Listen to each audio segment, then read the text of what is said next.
Hey everybody, Jim the Tabletop Engineer here, and thanks for joining me in a new episode. I'm not going to be playing any games today, not going to be doing any crafts.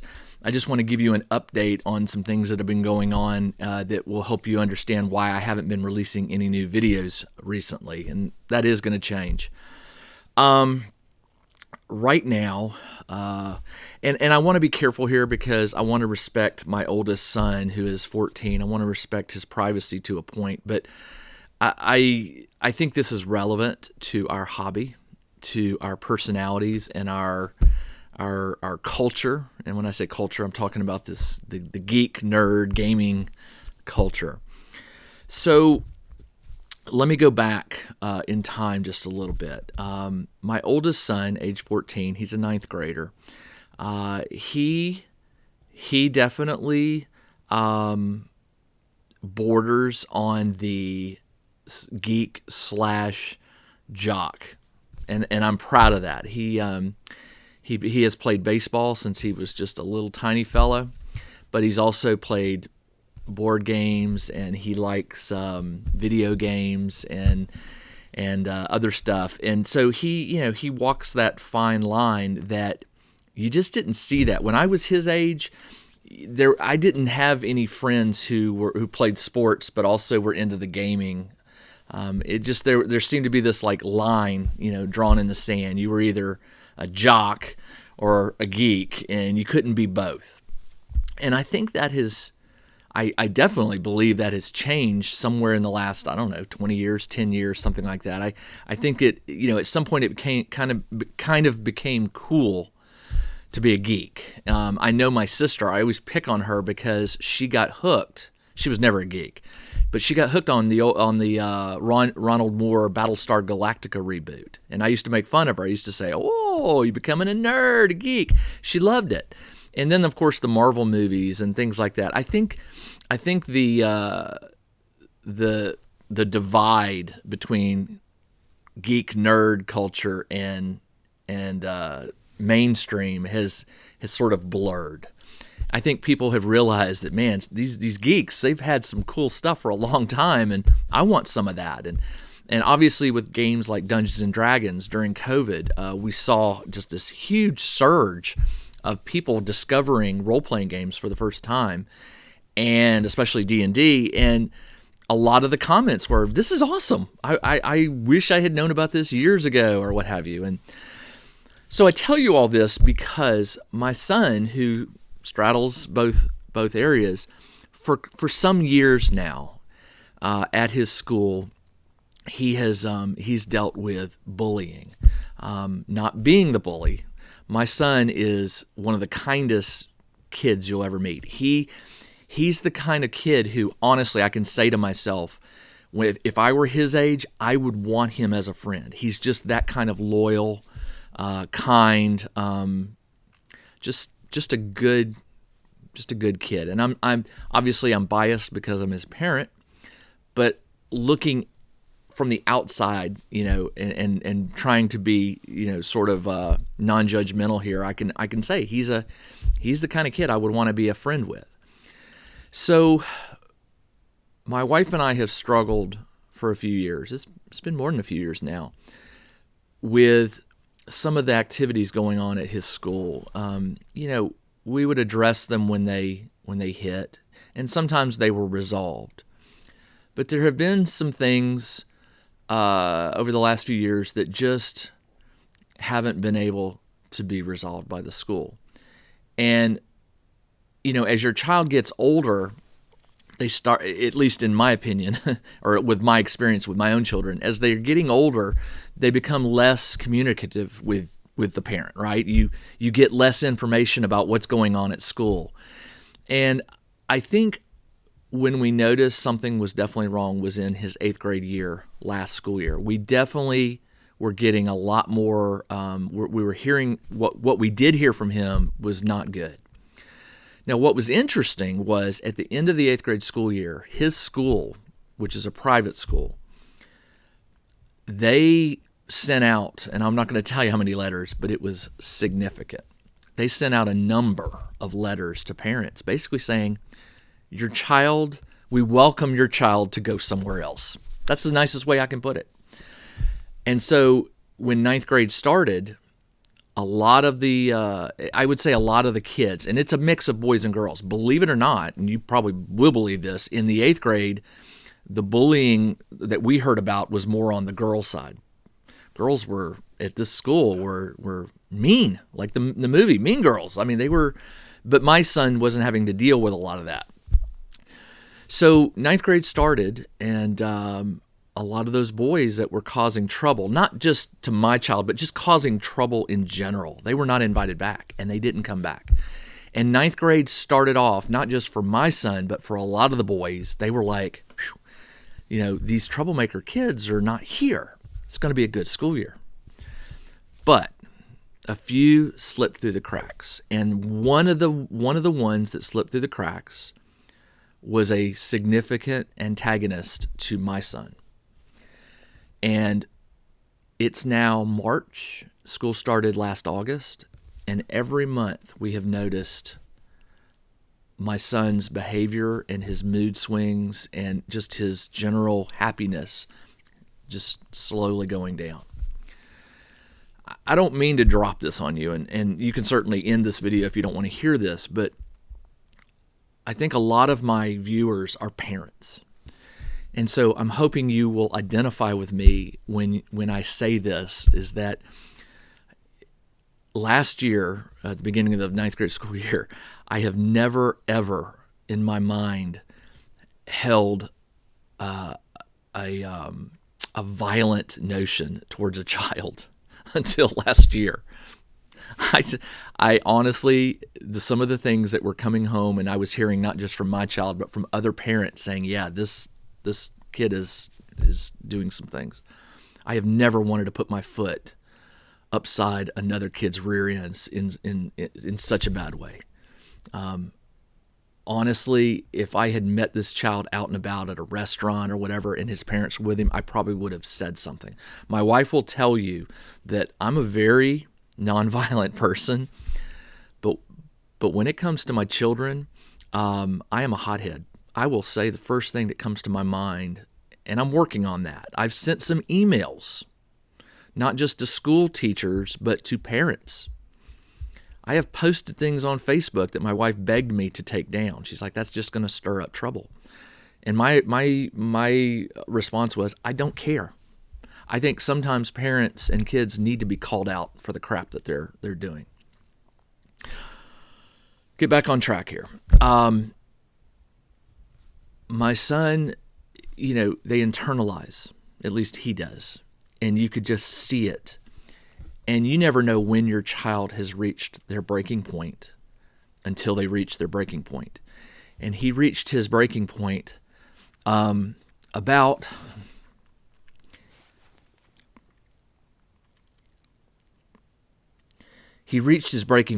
before Christmas. It was between Thanksgiving and Christmas. And it got bad. It got bad. He was in a very dark place. And my wife and I were struggling on what we were going to do.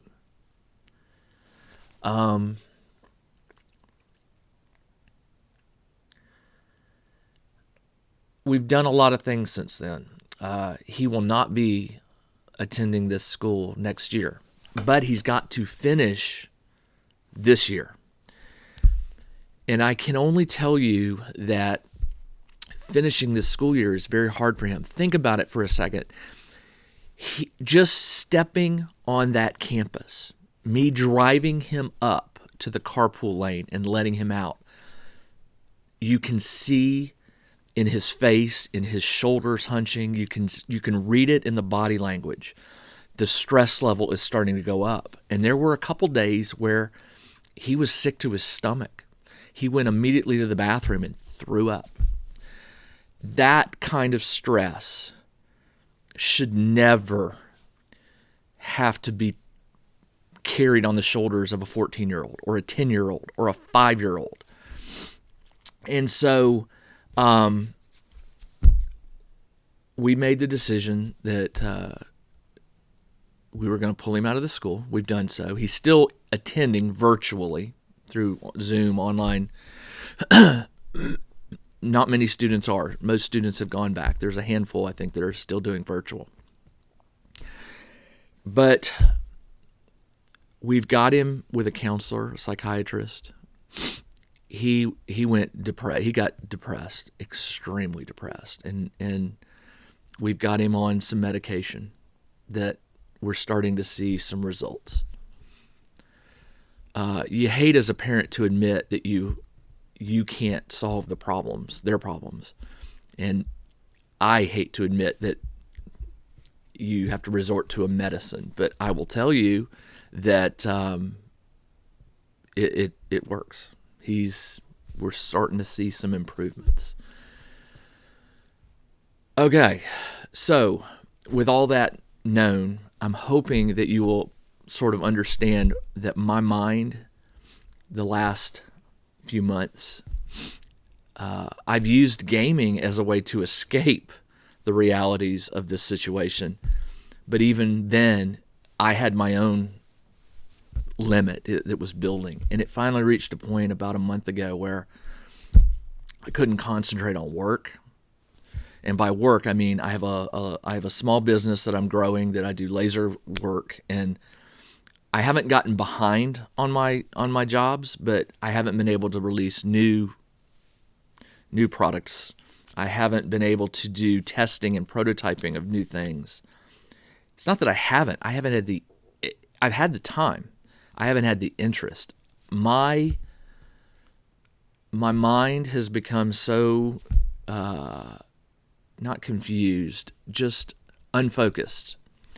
I have become so unfocused dealing with my son and the issues he's having to go through, that I haven't had any time to do the things I enjoy. And even if I did, I wouldn't enjoy them.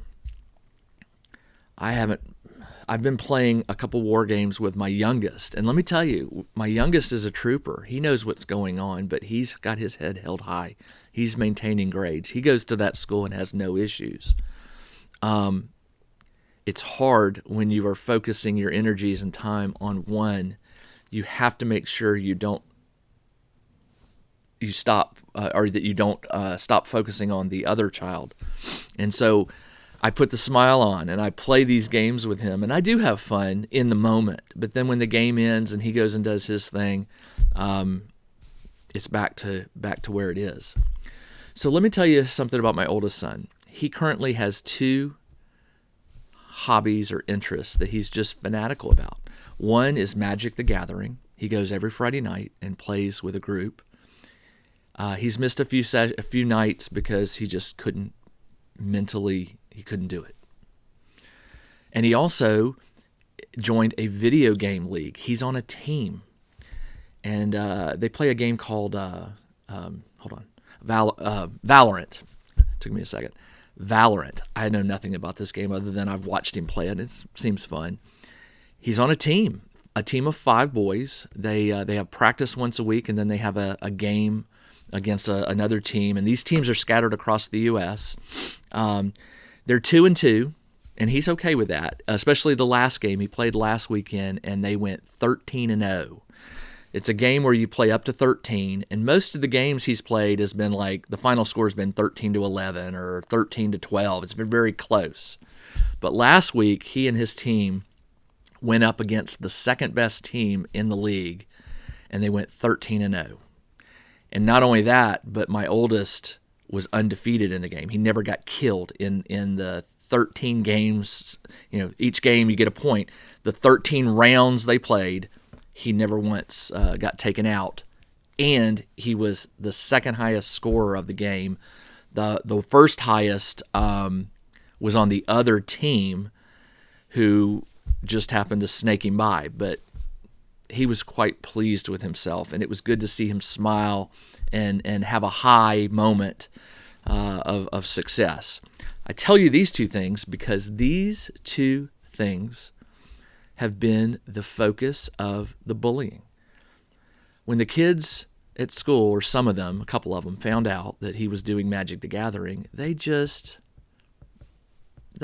they couldn't let it go. They just made fun of him for it. And so he stopped talking about it. And he would talk about it at lunch with his other friends, who some of them were interested, some of them have played it, and I think some of them might have joined him on Friday nights.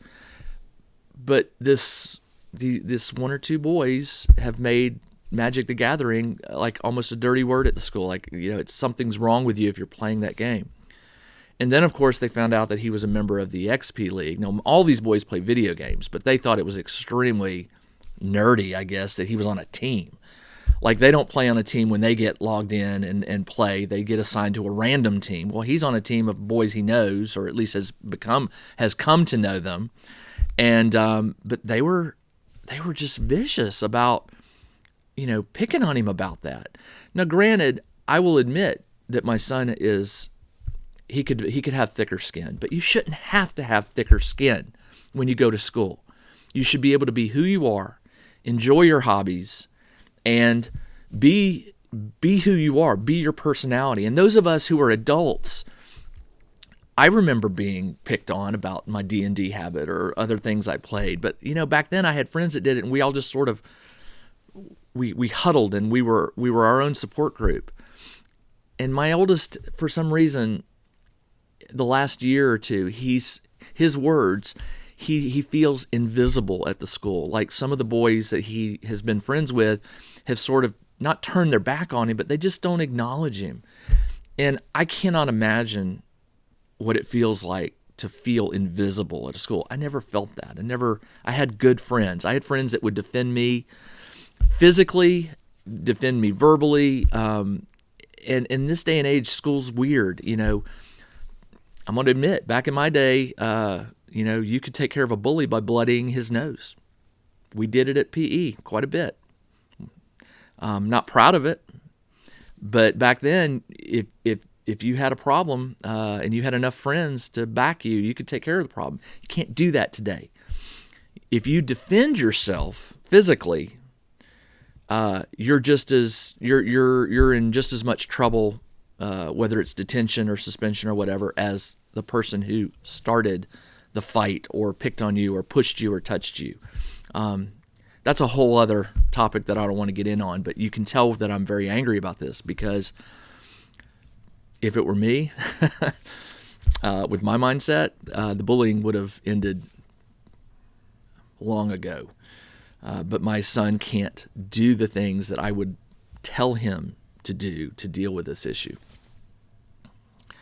So that's where we stand right now. Is I have a son who is still in a dark place, feels that he has no friends at school who will back him. He's being made fun of, being picked on, being bullied. His stress level, his anxiety goes through the roof when he even gets near that campus. It's just, as a parent, it's very hard to, it's hard to be forced to stand back. I can't do anything other than report it to the school.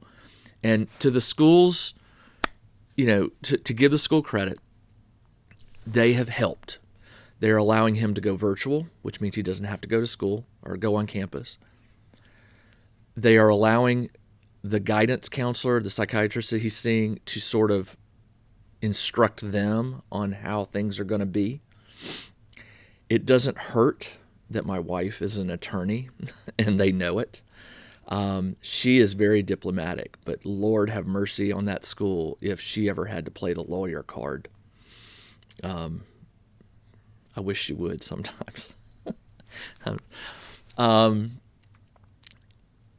I tell you all this because hug your kids. Tell them that their hobbies are whatever they are. Their hobbies are theirs, and they are who they are. They make their personality. If they give them joy, that is never a bad thing. And I think those of us who have gotten older and wiser, hopefully, I don't care if people laugh at my hobbies. I don't care. It brings me joy. And the people I play games with and I meet at conventions and things, It brings me joy. And at some point, my oldest will reach a point where hopefully he feels that same way, where he can find his people. I always joke when I hit a convention, I'm with my people, and hopefully he's going to reach that point soon. So again, I tell you all this so that you understand why I have been somewhat quiet, not just over the past few months, but for the past few years. This has been an up and down thing that has affected my work, has affected my hobbies, has affected my videos that I put out. When your child is hurting, you, at least in my opinion, when my child is hurting, I lose focus. I lose the ability to maintain a focus and attention on whatever it is I'm doing. It will come back. And I do have some videos that I'm shooting this week. I'm just sort of, what is it, fake it till you make it. That's what I'm doing. Because right now we're at the, I won't say we've reached the top of the hill with this. I think we're still pushing that boulder up, but we're getting very close to the top. And I'm hoping that there will be some relief soon, not just on my boy, but on my wife and I, who you have to put on a strong face. You have to, when your child is hurting, you have to do the same. You can't do the same. You have to be strong. And it's tiring. It's tiring, mentally and physically. So, hang tight with me.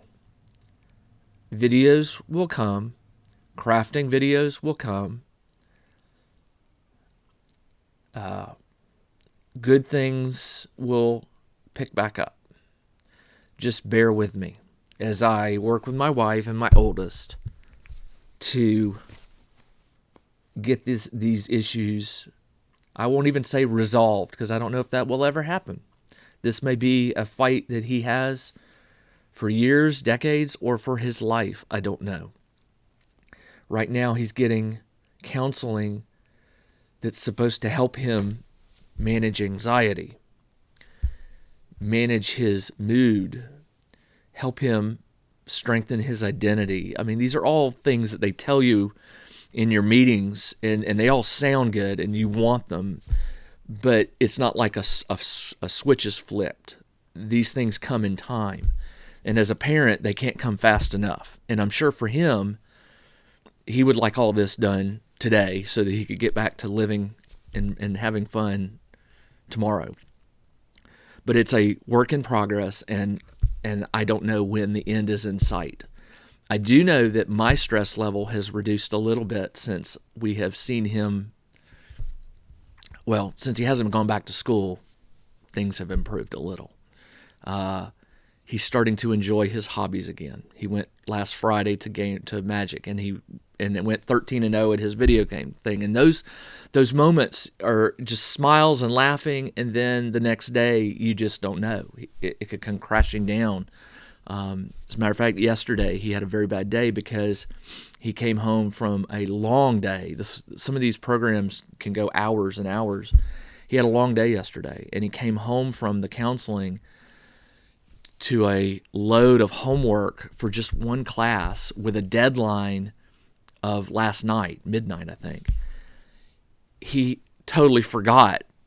We tell him all the time, your deadlines are not the deadlines that other students have. The teachers are working with us. They understand what you're going through, and the programs are taking time and stuff. And so he's got extended deadlines, but he totally wasn't thinking that way. He wasn't rational yesterday. The homework hit him, and it was a lot. And the deadline hit him, and he was like, I have 8 hours of work and 3 hours to do it in. And we all know that feeling as adults. We've been there. I've been there plenty of times. And you can tell your child, you just do what you got to do. somehow, some way, you do what you got to do. But you can't tell a 14-year-old that, not at 8 o'clock at night when they're mentally drained. And, you know, I said, Decker, you don't have to. His name's Decker. I've avoided his name, but his name is Decker. I've said, Decker, you just, you know, do as much as you can. When you're tired, you go to bed and you pick up tomorrow and start over. So he, you know, yesterday was a bad day. Last night was a bad night. I'm very tired. And I'm rambling, so it's time to end this video. Thank you for listening to me. If you made it this far to the end of the video, just thanks for your patience. It has affected everything. My videos, publications that I've been putting out, although the paper shortage has really been that problem, not the work. My laser business, you know, I won't say it doesn't bring me. I won't say it doesn't bring me joy. It does bring me joy. I just can't. I can't enjoy the enjoyment right now. I don't know if that makes sense, but hug your kids if you got them. Hug them. Tell them that what other people say about them or think about them is immaterial. It doesn't matter. No, it matters to them. They're young. You know, just if your children are experiencing the bullying, do something about it. Start with the school, but do something about it. I very much doubt any of my viewers have children who are bullies. I just don't, I'm sure that they exist in the gaming world, but I think most of us who are in this hobby of gaming and crafting and RPGs and war games and stuff, we have been the geeks and the nerds who were picked on maybe at a younger age. And so I think we're more resistant to becoming the bullies. And I also think we're less likely to raise bullies. But if your children are harsh in their words, you know, just talk to them and tell them, you know, it does no good to insult somebody or pick on their hobbies. You know, nobody likes to be picked on for what they enjoy. Nobody, whether it's knitting or skiing or playing football. By the way, it got so bad that my son, who has been a very solid baseball player, he quit baseball, quit the team. And you know why he quit the team? He quit the team because the 10th grade boys, there were a handful of them who were bullying the 3 or 4 9th grade players that were going to make the team. He would have made the team. But during tryouts, they made it so miserable on him and some of the other 2 or 3 9th graders. He just said, it's not worth it. And he quit. I wanted him to keep playing baseball because it brought him joy. But it was the school team, so that should tell you right there. He'd have to be up on that campus to attend practices and games. So that was hard as a parent because I enjoyed watching him play baseball. My wife did too, and but it was his call, and he knew himself well enough to know that if he joined the team, he wouldn't be able to commit to it. So he pulled out of it. That was hard. Anyway. All right. Thanks for being a listening ear. I know you're not directly across from me physically right now, but getting this off my chest and off my shoulders has been good. And I also have felt for some time that I need to tell you why you're not seeing videos right now, but that's changing, I promise. So, all right. This is Jim, the Tabletop Engineer. Thanks, everybody. Hug your kids.